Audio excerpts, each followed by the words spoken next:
नमस्कार। आज हम वैदिकोत्तर साहित्य जानेंगे। वैदिकोत्तर साहित्य मतलब वैदिक साहित्य का ही एक भाग है। यहाँ से क्वेश्चन बनते हैं।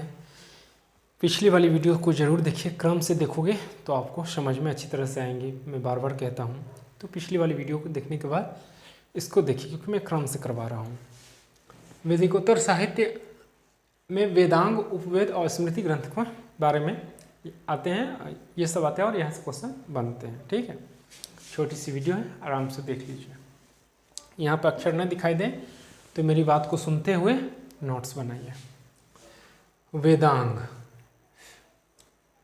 बाकी चर्चा नहीं करूँगा, नहीं तो वीडियो लंबी हो जाएगी। पिछली वाली कैसे वैदिक साहित्य, ऋग्वैदिक काल जो था, फिर वहाँ के रहन सहन, सामाजिक व्यवस्था, इस पर नहीं जाऊँगा। उत्तर वैदिक काल आया, फिर वैदिक उत्तर साहित्य आया, इसको देख लेते हैं, उधर नहीं जाएंगे, नहीं तो लंबी हो जाती है वीडियो। ठीक है ना। वेदांग, देखो वेदों को सही ढंग से समझने के लिए वेदांग की आवश्यकता पड़ी। वेद हमारे संस्कृत में लिखी हुई है, नहीं उसको आम आदमी नहीं समझ सकता। हालांकि अब हिंदी में भी प्रोवाइड करी जाती है, लेकिन वेद जो है मोटे मोटे हैं, ऋग्वेद, सामवेद, अथर्ववेद और यजुर्वेद। तो वेदों को सही ढंग से समझने के लिए वेदांग की संख्या, वेदांगों को समझना पड़ेगा। वेदांग की संख्या 6 है, क्योंकि किसी भी चीज़ को हम बांटते हैं इसलिए ताकि हमें समझने में आसान हो। मैं बार बार कहता हूँ, कोई भी चीज़ बटा रहता है, इतना divided into 3 classes, 4 classes, ETC जो रहता है, बांटा कोई भी चीज़ रहता है तो उसको इसलिए बांट दिया जाता है कि पहले ये पढ़ेगा, फिर ये पढ़ेगा, फिर ये पढ़ेगा तो अच्छी तरह समझेगा, इसलिए बांटा जाता है। तो वेदों को भी सही ढंग से समझने के लिए वेद को 6 वेदांगों में बांट दिया गया। नहीं, कौन कौन से हैं? शिक्षा, कल्प, व्याकरण, ज्योतिष, छंद और निरुक्त। याद रखोगे आप। वेदांग कितने हैं? 6 है। शिक्षा, कल्प, व्याकरण, ज्योतिष, छंद और निरुक्त। कंटिन्यू हम देख लेते हैं, छोटी सी वीडियो करनी है। अगर दिक्कत होगी तो वीडियो को आगे पीछे करके देखना। शिक्षा में क्या दिया गया है? वेदों स्वरों की शुद्धि उच्चारण। शिक्षा में जो वेद के जो स्वर है उसको शुद्ध उच्चारण करने की बात कही गई। जो प्रोनाउंसिएशन होती है ना, उसको शुद्ध सही ढंग से उच्चारण करें, इसलिए शिक्षा शास्त्र की स्थापना हुई। फिर कल्प सूत्र। कल्प सूत्र में क्या है? सूत्र के रूप में लिखे गए हैं वैदिक, इसमें वैदिक कर्मकांड की व्याख्या है। कल्प सूत्र में जो है ना, वैदिक कर्मकांड की व्याख्या है, परंतु इसको ना एक सूत्रबद्ध रूप में किया गया है, सूत्र के रूप में। तो सूत्र के रूप में किसको किया गया है? तो कल्प सूत्र को। आपको यह क्वेश्चन किसी भी तरह से घुमाकर पूछा जा सकता है, आप खुद से करोगे। मैं बार बार कहता हूँ, आप बच्चे नहीं हो, आगे पीछे करके पूछ देगा कि शिक्षा में वेद स्वर की शुद्ध की उच्चारण हुई है, या छंदों को क्रमबद्ध रूप से किया गया है, या सूत्रों को क्रमबद्ध रूप से किया गया है, इस तरह से। तो आपको टिक लगानी रहेगी। शिक्षा में वेदों स्वरों की शुद्ध से उच्चारण किया है। कल्प सूत्र में क्या गया है? सूत्रों के रूप में लिखा गया है। किसे सूत्रों के रूप में लिखा गया? तो कल्प को, कल्प शास्त्र को सूत्रों के रूप में लिखा गया है। ठीक है। कल्प सूत्र के 3 स्रोत हैं। कल्प सूत्र के कितने स्रोत हैं? 3। स्रोत सूत्र, गृहस्थ सूत्र और धर्म सूत्र। ध्यान रखिएगा आप।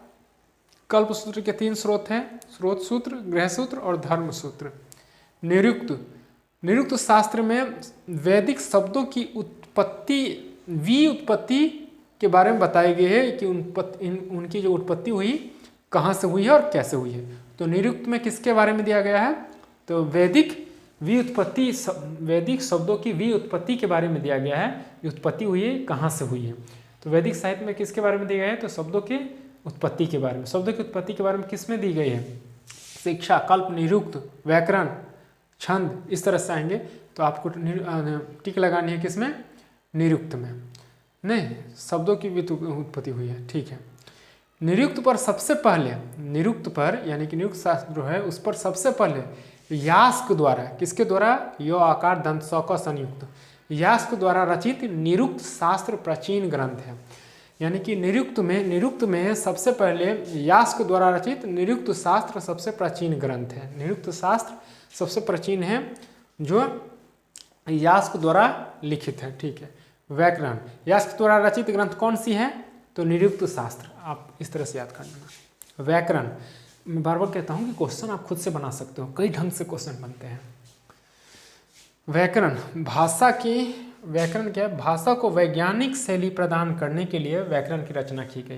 यानी कि भाषा शैली मतलब अच्छी तरह से एक शैली प्रदान करने के लिए व्याकरण की रचना करी गई है। व्याकरण भाषा की वैज्ञानिक शैली प्रदान करने के लिए व्याकरण की रचना की गई है।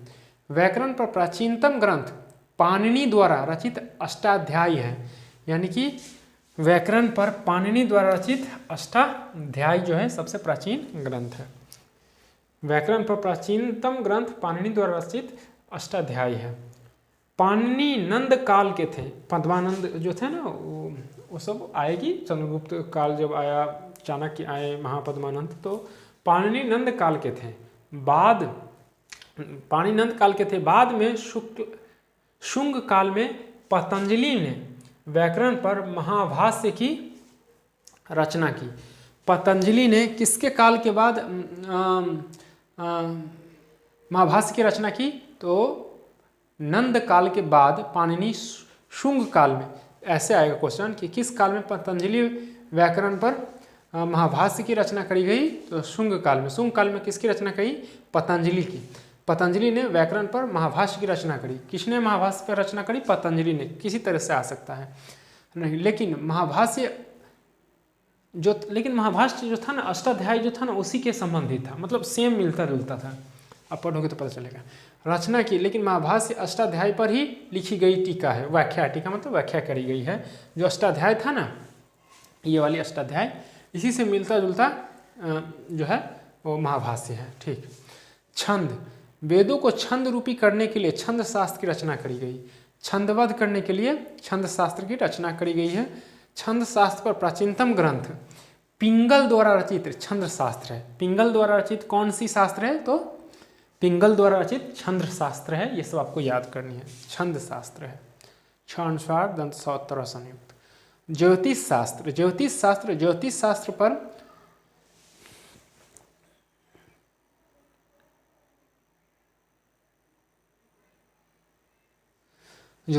पर जो लगध मुनि द्वारा रचित ग्रंथ है, जो वेदांग ज्योतिष है। यानी कि लगध मुनि द्वारा रचित कौन सी ग्रंथ है? वेदांग ज्योतिषी है। वेदांग ज्योतिषी किसके द्वारा रचित ग्रंथ है? तो लगध मुनि के द्वारा। ये आपको याद रखनी है। अगला है वेदांग, यानी कि वेदोत्तर साहित्य को हम 3 भाग में बांटे हैं अपनी सुविधा के लिए बांट दिया हूँ ताकि याद रहे आपको। वेदांग में वेदांग का ही भाग है, उपवेद है। नहीं, वेद को समझने के लिए हमें वेदांग को समझना पड़ेगा। उसी का उपभाग जो है उपवेद सब है। ये वेदों से ही संबंधित रखते। देखिए जितनी भी सारी चीज़ें हैं वेद का ही पार्ट है, तो उपवेद भी वेद से ही संबंधित है। नहीं, वेद मतलब नॉलेज, ज्ञान। उपवेद ये 4 हैं, ये वेदों से संबंधित है। उपवेद भी आयुर्वेद, गंधर्ववेद, धनुर्वेद एंड लास्टली 4th शिल्पवेद। ये आपको याद रखनी है। आयुर्वेद, गंधर्ववेद, ये धनुर्वेद और शिल्पवेद। 1-2-4 बार आगे पीछे करोगे आपको याद हो जाएगी। आयुर्वेद ऋग्वेद का उपवेद है, ऐसे याद रखने। आयुर्वेद किसका उपवेद है? ऋग्वेद का उपवेद है। ऋग्वेद जो सबसे प्राचीनतम वेद है ना, तो आयुर्वेद ऋग्वेद का उपवेद है। इसमें चिकित्सा से संबंधित बातें हुई है। यानी कि आयुर्वेद जो हमारा है वो ऋग्वेद से संबंधित है और इसमें चिकित्सा से संबंधित बातें हुई। चिकित्सा से संबंधित बातें किसमें हुई है? तो आयुर्वेद में। या किससे संबंधित है? तो वेद का ही एक उपभाग है, नहीं, और चिकित्सा से संबंधित है आयुर्वेद। गंधर्ववेद सामवेद का उपवेद है, संगीत कला से संबंधित है। मैं बार बार वेद पढ़ाते समय जब पढ़ाई हुई थी, चर्चा हुई थी उस पर, तो बातें चली थी कि सामवेद है जो उसमें गीत संबंधित है। सारे ग म प ध नि सा, ये 7 स्वर जो हैं वहीं से आए हैं। नहीं, गंधर्ववेद सामवेद से ही। तो संगीत कला से संबंधित कौन से वेद हैं? सामवेद। चिकित्सा से संबंधित आयुर्वेद। आयुर्वेद क्या है? उपवेद है। उपवेद क्या है? वेद का ही भाग है। इस तरह से अपना आगे पीछे करके जितनी हो सके कर सकते हो आप। धनुर्वेद यजुर्वेद का उपवेद है। युद्ध कला से संबंधित बातें होती है इसमें। धनुर्वेद में किससे संबंधित बातें हुई है? तो युद्ध कला से संबंधित। शिल्पवेद अथर्ववेद का उपवेद है, शिल्प से संबंधित है। शिल्प कला नहीं होता है, उससे संबंधित है। तो शिल्पवेद में नाम ही है शिल्पवेद। तो ये शिल्पवेद क्या? अथर्ववेद का उपवेद है। अथर्ववेद का उपवेद। धनुर्वेद यजुर्वेद का उपवेद है। इस तरह से आपको याद रखना है। जैसे आयुर्वेद ऋग्वेद का उपवेद था, गंधर्व वेद सामवेद का उपवेद था, धनुर्वेद यजुर्वेद का उपवेद था, यह युद्ध कला से संबंधित है। शिल्प वेद अथर्ववेद का है और शिल्प से संबंधित है। इस तरह से आपको याद करनी है। स्मृतियाँ ग्रंथ, स्मृति ग्रंथ जो होते हैं ना, कहा जाता है कि हिंदू धर्म में कानून का एक काम करता है, मतलब बनाया गया है किस तरह से चलना है, ऐसे करनी है, एक रूल्स रेगुलेशन नहीं होती है उस तरह से। तो स्मृतियाँ हिंदू धर्म के कानूनी ग्रंथ है, यानी इसमें हिंदू समाज के कानून का वर्णन है। स्मृतियाँ हिंदू धर्म के कानूनी ग्रंथ है, यानी इसमें हिंदू समाज के कानून का वर्णन है। स्मृति ग्रंथ पद में लिखे गए हैं, किसमें? गद्य में नहीं, गद्य होता है पद होता है, तो पद में लिखा गया है, पोएम। हाँ, प्रमुख स्मृतियाँ ग्रंथ इस प्रकार है। कौन कौन से हैं? मनुस्मृति सबसे प्राचीन है, ये जो रचा गया है शुंग काल में रचा गया है। अगर दिखाई न देती हो तो मैं बोल रहा हूँ, उसको सुनिए। स्मृति ग्रंथ, इसमें से एक बार रिपीट कर दूँ। स्मृति ग्रंथ, स्मृतियाँ हिंदू धर्म के कानूनी ग्रंथ हैं, यानी इसमें हिंदू समाज के कानून का वर्णन है। स्मृति ग्रंथ पद में लिखे गए हैं। प्रमुख स्मृतियाँ ग्रंथ इस प्रकार है। कौन कौन से हैं? मनुस्मृति सबसे प्राचीनतम है, इसके रचनाकार शुंग काल में हुआ, इसकी रचना शुंग काल में हुई है, लगभग 200 BC से 200 AD के मध्य में। नहीं, यह हिंदू धर्म के संदर्भ में सबसे अधिकतम प्रमाणित ग्रंथ है। जो स्मृतियाँ हैं हिंदू धर्म के सबसे प्रमाणित ग्रंथ है, समझ गए? सबसे प्रमाणित ग्रंथ स्मृतियाँ। मनुस्मृति नंबर 1, मनुस्मृति में जो है मनुस्मृति सबसे प्राचीन ठोस प्रमाणित हिंदू धर्म के ग्रंथ मनुस्मृति। मनुस्मृति में एक और बात की चर्चा हुई है, इसमें आर्य संस्कृति के चारों क्षेत्रों अर्थात ब्रह्मवर्त,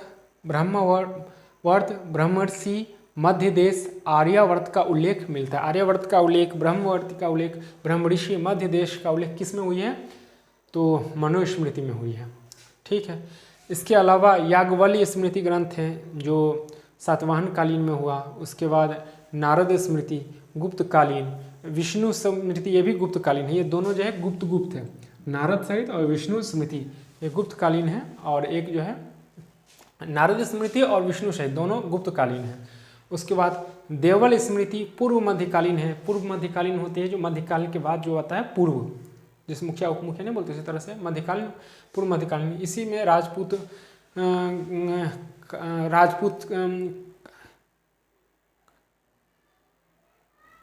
कालीन भी हम इसी में पढ़ते हैं, यानी कि देवल स्मृति पूर्व मध्यकालीन, राजपूत देवल स्मृति जो है पूर्व मध्यकालीन है या राजपूत कालीन भी इसे कहते हैं।